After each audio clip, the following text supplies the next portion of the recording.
नमस्कार दोस्तों, स्वागत है आपका इस यूट्यूब चैनल में। आज की इस वीडियो में हम आपके लिए जो आपका उत्तराखंड का आरओ और एआरओ का क्वेश्चन पेपर होने वाला है, उसके लिए हम आपके लिए बहुत इंपॉर्टेंट एमसीक्यूज लेके आए हैं। तो आपने वीडियो को पूरा ज़रूर देखना, और वीडियो वही पूरा ज़रूर देखेंगे जिन्होंने इस पेपर की तैयारी की होगी या जो इस पेपर को पास करके अपनी जॉब को हासिल करना चाहते हैं। तो चलते हैं सबसे पहले फर्स्ट क्वेश्चन की ओर। तो फर्स्ट क्वेश्चन है कि भारत में प्रथम चुनाव कब हुए थे? तो भारत में जो प्रथम चुनाव हुए थे तो वह हुए थे 1951 में। नेक्स्ट क्वेश्चन है आपका कि राज्यसभा में कुल सदस्य कितने होते हैं या उनकी संख्या कितनी होती है? तो इसका राइट आंसर है आपका ऑप्शन नंबर ए, यानी राज्यसभा में 250 सदस्य होते हैं। अगला है कि नीला ग्रह किस ग्रह को कहा जाता है? तो पृथ्वी को नीला ग्रह कहा जाता है।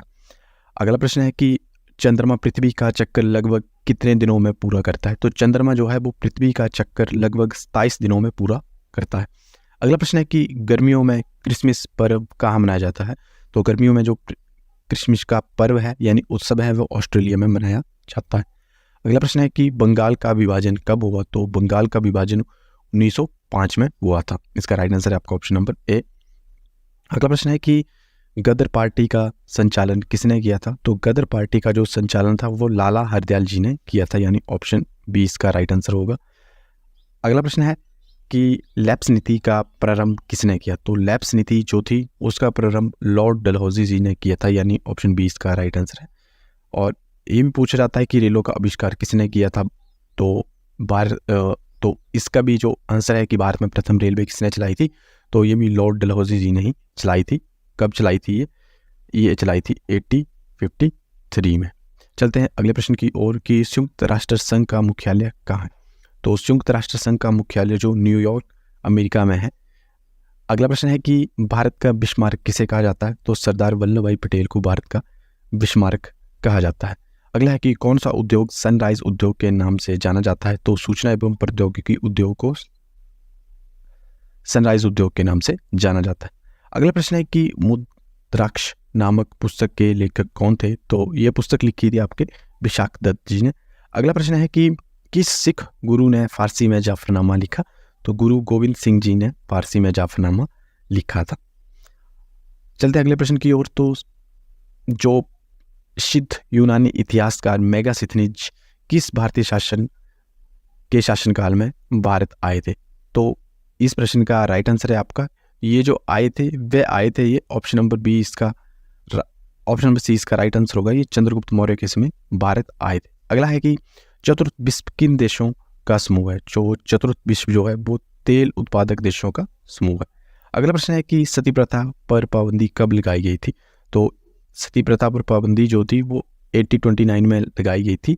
और ये भी पूछा जाता है कि सती प्रथा पर पाबंदी किसके द्वारा लगाई गई थी? तो ये राजा राम मोहन राय द्वारा लगाई गई थी। अगला प्रश्न है कि विश्व का सर्वप्रथम सौर और पवन चालित बस अड्डा कहाँ स्थित है? तो ये आपका बस अड्डा जो है वो स्कॉटलैंड में स्थित है। अगला प्रश्न है कि दिसपुर किस राज्य की राजधानी है? तो दिसपुर आपके ऑप्शन नंबर 20 का सही आंसर है। दिसपुर आपके जो असम की राजधानी है। अगला है कि सविनय अवज्ञा आंदोलन केस में भारत का वायसराय कौन था? तो सविनय अवज्ञा आंदोलन केस में जो था वो भारत का जो वायसराय था वह लॉर्ड इरविन को जो है वो वायसराय के रूप में जाना जाता है। तो ऑप्शन डी इसका राइट आंसर है। अगला है कि भारत का महालेखा परीक्षक किसके द्वारा नियुक्त किया जाता है? तो भारत का जो महालेखा परीक्षक होता है वो राष्ट्रपति द्वारा नियुक्त किया जाता है। और इसके बारे में अगर आपने अधिक पढ़ना है तो आर्टिकल भी पूछा जाता है। तो ये 148 आर्टिकल में इसके बारे में बताया गया है। अनुच्छेद भारतीय अनुच्छेद के 144 में इसके बारे में चर्चा की गई है। अगला है कि नामदेव कहाँ के संत हैं? तो नामदेव आपके महाराष्ट्र के संत हैं। अगला प्रश्न है कि फ्रांस कब राजतंत्र से गणतंत्र बना? तो फ्रांस जो है वो राजतंत्र से गणतंत्र बना था। आपको ऑप्शन नंबर ए इस प्रश्न का राइट आंसर है। 1792 में बना था। अगला है कि निम्न में से कौन सी एक झील है? तो उपरोक्त जो आपको सभी दिखाई दे रही है वो झीलों के ही नाम है। अगर ये पूछा जाए कि सबसे महान झील कौन सी है तो मिशिगन जो है वो सबसे महान झीलों में से एक है। तो इसका राइट आंसर होगा आपको ऑप्शन नंबर डी। चलते हैं अगले प्रश्न की ओर। अगला प्रश्न जो बहुत इंपॉर्टेंट है और बहुत बार पूछा जाता है कि गांधी सागर बांध किस नदी पर बनाया गया था? तो गांधी सागर बांध जो है वो चंबल नदी पर बनाया गया था। अगला है कि कश्मीर को शेष भारत के साथ जोड़ने वाली दर्रा कौन सा है और उसका क्या नाम है? तो कश्मीर को जो शेष भारत के साथ जोड़ता है उसे हम बनिहाल दर्रा कहते हैं। अगला है कि दिल्ली उच्च न्यायालय का गठन कब हुआ? तो दिल्ली उच्च न्यायालय का गठन 1966 में हुआ था। अगला प्रश्न है कि सोन तथा नर्मदा नदी कहाँ से निकलती है? तो इनका जो उद्गम स्थान है जहाँ से ये निकलती हैं आपकी अमरकंटक नामक एक जगह से, अमरकंटक नामक एक जगह से ये दोनों नदियाँ निकलती हैं। अगला है कि सन 1942 में करो या मरो का नारा किसने दिया था? तो इसमें भारत छोड़ो आंदोलन हुआ था और उसमें ये नारा जो दिया था ये महात्मा गांधी जी ने दिया था और ये बम्बई से ये आंदोलन शुरू हुआ था। अगला है कि वहाबी आंदोलन के प्रवर्तक कौन है? तो वहाबी आंदोलन के प्रवर्तक के रूप में हम सैयद अहमद जी को जानते हैं क्योंकि उन्होंने ही वहाबी आंदोलन का जो है वो संचालन किया था। अगला प्रश्न है कि भारत में केसर का सर्वाधिक उत्पादन कहाँ होता है? तो ये आपके जम्मू एंड कश्मीर में केसर सबसे ज़्यादा उगाया जाता है। अगला प्रश्न है कि राज्यसभा की कार्यकाल अवधि कितनी है? तो राज्यसभा की जो कार्यकाल अवधि के बारे में बात की जाती है तो ये 6 वर्ष होती है, लोकसभा की 5 वर्ष होती है। अगला है कि निम्न में से किसके पास सबसे अधिक मनसबदार थे? तो जो सबसे ज़्यादा मनसबदार वाला था वह औरंगजेब के पास सबसे ज़्यादा मनसबदार थे। अगला प्रश्न है कि संविधान सभा की प्रथम बैठक कब हुई? तो जो हमारी भारतीय राष्ट्र के लिए जो संविधान सभा का निर्माण हुआ था उसमें 300 सदस्य थे और इसका जो प्रथम बैठक हुई थी वो 9 दिसंबर 1946 में हुई थी। अगला प्रश्न है कि सलाल परियोजना किस नदी पर स्थित है? तो सलाल परियोजना आपकी चिनाब नदी पर स्थित है दोस्तों। तो इसका राइट आंसर है आपका ऑप्शन नंबर बी। चलते हैं अगले प्रश्न की ओर। तो अगला प्रश्न है कि सिकंदर कहाँ का शासक था? तो सिकंदर जो था वो मैसिडोनिया का शासक था। अगला है कि स्वराज पार्टी के संस्थापक कौन है? तो स्वराज पार्टी के संस्थापक आपके मोतीलाल नेहरू और आपका चित्तरंजन दास दोनों ही थे। तो इसका राइट आंसर है आपका option number A and B. अगला है कि जो रैत शब्द का अर्थ क्या है? तो रैत शब्द जो है वो किसानों के साथ जुड़ा हुआ है, यानी ये खेतीबाड़ी से संबंधित है। अगला है कि महात्मा गांधी चंपारण कब आए? तो महात्मा गांधी जी के बारे में ये कहा जाता है कि जब उन्होंने चंपारण आए तो उस टाइम जो ईयर की बात की जा रही है तो 1916 में जो थे वह चंपारण आए थे। कौन? महात्मा गांधी जी चंपारण आए थे। इसका राइट आंसर है आपका ऑप्शन नंबर ए। परंतु कई बार ऐसा भी देखा गया है कि ऑप्शन नंबर बी को भी पिक किया जाता है। तो आपने ए आए तो वो 1960 में थे, परंतु जो उनकी संपूर्ण तिथि को माना गया है वह 1917 को माना गया, यानी ऑप्शन बी इस प्रश्न का राइट आंसर है। तो आपने कन्फ्यूज नहीं होना है 1960 और 1917 में। इसका राइट आंसर है 1917। अगला प्रश्न है कि निम्न में से कौन ब्रिटिश शासन के दौरान भारत का जो वायसराय के पद पर था? तो इसमें जो थे वो भारत के वायसराय के पद पर लॉर्ड रिपन को माना गया है। ऑप्शन सी इसका राइट आंसर है। अगला प्रश्न है कि रॉलेट एक्ट के बारे में सत्य क्या है? तो ये काला कानून था, राष्ट्रीय आंदोलनों को कुचलने के लिए बनाया गया था या राजनीतिक कैदियों को 2 साल तक जेल में डालने या बिना किसी उनका जो जुर्म था उसके बिना भी इनको जेल में डाल दिया जाता था। तो इसका राइट आंसर है ऑप्शन नंबर डी, यानी जो रॉलेट एक्ट था इनमें से ये सभी सत्य है उसके लिए। अगला प्रश्न है कि देशांतर रेखाओं की कुल संख्या है? तो देशांतर रेखाओं की जो कुल संख्या है वह 360 है। अगला प्रश्न है कि भारतनाट्यम किस राज्य का प्रसिद्ध नृत्य है? तो ये तमिलनाडु राज्य का प्रसिद्ध नृत्य है। अगला प्रश्न है कि सूर्य की रोशनी की गति है? तो सूर्य की रोशनी की गति जो है वो 3 लाख किलोमीटर प्रति घंटे की रफ्तार से है। अगला प्रश्न है कि पुनः समझौता कब हस्तांतरित हुआ? और आपने देखा कि आपको ऑप्शन सामने 1932 दिखाई दे रहे, क्योंकि इस तरीके से प्रश्न पूछा जाता है कि ताकि आपने टॉपिक डिटेल में पढ़ा होगा तो आप कन्फ्यूज़ नहीं होंगे, नहीं तो आप कन्फ्यूज़ हो जाएंगे। तो इसका राइट आंसर है आपका ऑप्शन नंबर सी, यानी सितंबर 1932 में, यानी सितंबर 1932 में हुआ था पुणे समझौता। तो आपने याद करके रखना है भी क्वेश्चन। अगला है कि माउंट एवरेस्ट पर चढ़ने वाली सबसे पहली महिला कौन है? तो इनका नाम है जुनको। तो ऑप्शन डी इसका राइट आंसर है, जुनको तबई। अगला प्रश्न है कि प्लासी की लड़ाई के बाद बंगाल का जो नवाब बना था वह कौन बना? तो प्लासी की लड़ाई के बाद जो बंगाल के नवाब बने थे वह बने थे आपके मीर जाफर। अगला प्रश्न है कि बक्सर की लड़ाई हुई थी, तो बक्सर की लड़ाई कौन से ईयर में हुई थी? तो ये 1764 में हुई थी, यानी 1764 में। अगला प्रश्न है कि पानीपत की तीसरी लड़ाई जो कि 1761 में हुई थी उसमें कौन पराजित क्यों हुई? किसकी पराजय हुई थी या पराजित हुआ था, तो इसमें जो हुआ था वह अंग्रेजों के साथ हुई थी, तो इसमें मराठे जो थे वो पराजित हुए थे। अगला प्रश्न है कि सिंध पर अंग्रेजों का अधिकार हुआ, तो सिंध पर अंग्रेजों का अधिकार जो था वो 1823 में इसका राइट आंसर है आपका ऑप्शन नंबर सी, यानी ये 1833 में सिंध पर इनका जो था वो अधिकार हुआ था, यानी ऑप्शन सी इसका राइट आंसर है। अगला प्रश्न है कि लॉर्ड डलहौजी ने विलय नीति के अनुसार निमन को अंग्रेजी राज्यों में मिलाया था, तो अंग्रेजी राज्यों में इन्होंने सितारा को 1844 में मिलाया था। अगला प्रश्न है कि भारत का आखिरी वायसराय कौन था, तो भारत का आखिरी वायसराय के रूप में लॉर्ड माउंटबेटन को जाना जाता है। अगला प्रश्न है कि ईस्ट इंडिया कंपनी को बंगाल, बिहार तथा उड़ीसा की दीवानी कब मिली, तो ईस्ट इंडिया कंपनी को जो बंगाल और बिहार तथा उड़ीसा की दीवानी जो थी वो ऑप्शन ए इस प्रश्न का राइट आंसर है, यानी ये 1757 में ही इनको मिली थी। अगला प्रश्न है कि बंगाल में स्थायी बंदोबस्त कब लागू हुआ, तो बंगाल में जो था वो स्थायी बंदोबस्त 1793 यानी 1793 में ही लागू हुआ था। अगला प्रश्न है कि बंगाल में स्थायी बंदोबस्त किसने लागू किया था, ये भी बहुत इंपॉर्टेंट प्रश्न है, तो इसका राइट आंसर है कि बंगाल में जो स्थायी बंदोबस्त था वो लॉर्ड कॉर्नवालिस ने लागू किया था। अगला प्रश्न है कि जो आपका मालवारी बंदोबस्त यानी 1822 लागू किया गया था वह किसने किया था, तो इस प्रश्न का राइट आंसर है आपका ऑप्शन नंबर डी, यानी ये जो लागू किया था वो मैकेंजी ने किया था, यानी हॉल्ट मैकेंजी का नाम था। अगला प्रश्न है कि मुनरो व्यवस्था अथवा रैयतवाड़ी व्यवस्था लागू की गई थी, तो ये व्यवस्था जो थी वो ऑप्शन सी इसका राइट आंसर है, उत्तर पश्चिमी सीमांत प्रांतों में लागू की गई थी। अगला प्रश्न है कि यूरोप के कपड़ा उत्पादन जो बैंगनी और नीला रंग निम्न पौधे से प्राप्त किया जाता है, तो ऑप्शन बी इसका राइट आंसर है, यानी पटसन के पौधे से जो है बैंगनी और नीला रंग जो था प्राप्त करते थे। गांधी जी ने चंपारण आंदोलन का आरंभ कब किया था, तो गांधी जी ने जो चंपारण आंदोलन का आरंभ किया था वो 1917 में किया था। अगला प्रश्न है कि मुंडा जनजाति या के जो समूह के लोग हैं वह कहाँ हैं भारत में, तो इसके बारे में जो इनका मुख्य स्थान जो है वो ऑप्शन बी यानी छोटा नागपुर में ही रहते हैं। अगला प्रश्न है कि जो मुंडा लोग दीकू किसे कहते हैं, तो ये अपने पूर्वजों को दीकू कहते हैं।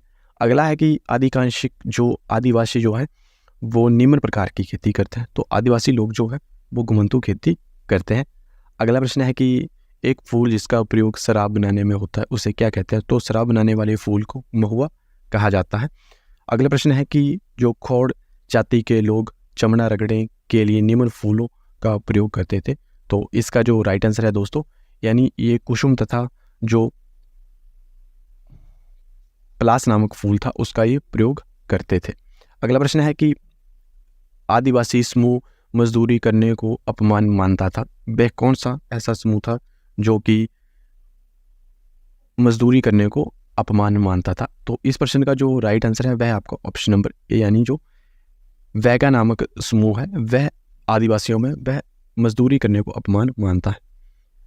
अगला प्रश्न है कि जो कश्मीर का आदिवासी कबीला है उसे क्या कहा जाता है, तो जो कश्मीर का आदिवासी कबीला है उसे बकरवाल कहा जाता है।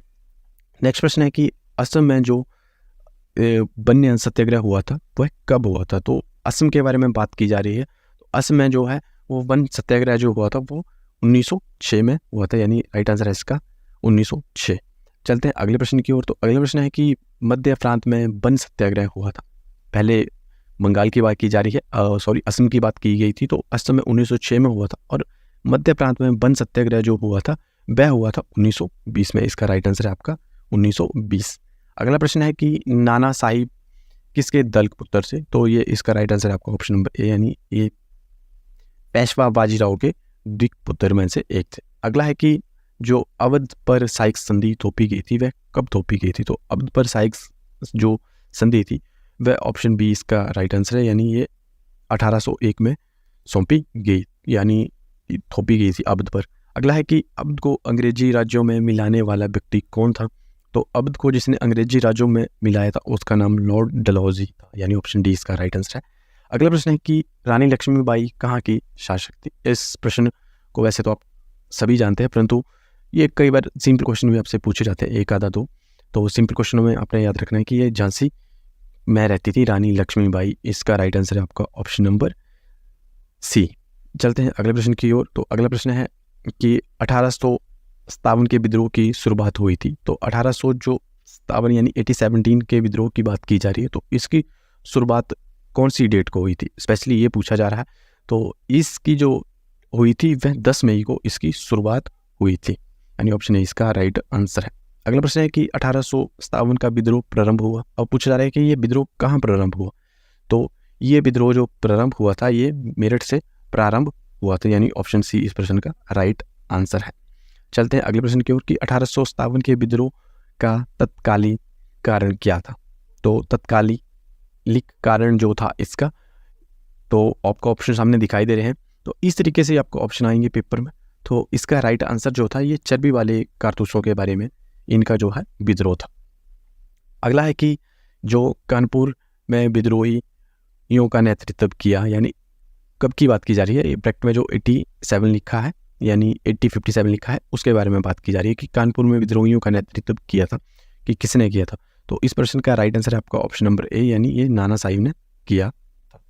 अगला प्रश्न है कि दिल्ली कॉलेज की स्थापना हुई। तो दिल्ली कॉलेज की स्थापना जो हुई थी ये इस क्वेश्चन का आपका राइट आंसर है ऑप्शन नंबर सी, यानी ये 1839 में हुई थी। अगला प्रश्न है कि दिल्ली ब्रिटिश भारत की राजधानी कब बनी। तो दिल्ली जो थी वह ब्रिटिश भारत की राजधानी जो बनी थी, इसका आंसर है आपका ऑप्शन नंबर डी, यानी ये 1911 में बनी थी। अगला है कि महारानी जो विक्टोरिया को भारत की मालिकाना कब घोषित किया गया था, और ये कहाँ की थी, ये इंग्लैंड की थी महारानी। तो 79 क्वेश्चन है आपका, और आपके सामने कुछ ऑप्शन दिखाई दे रहे हैं। तो इस प्रश्न का राइट आंसर है आपका ऑप्शन नंबर डी। इन्हें जो भारत की मालिकाना का हक मिला था वो 1877 में मिला था।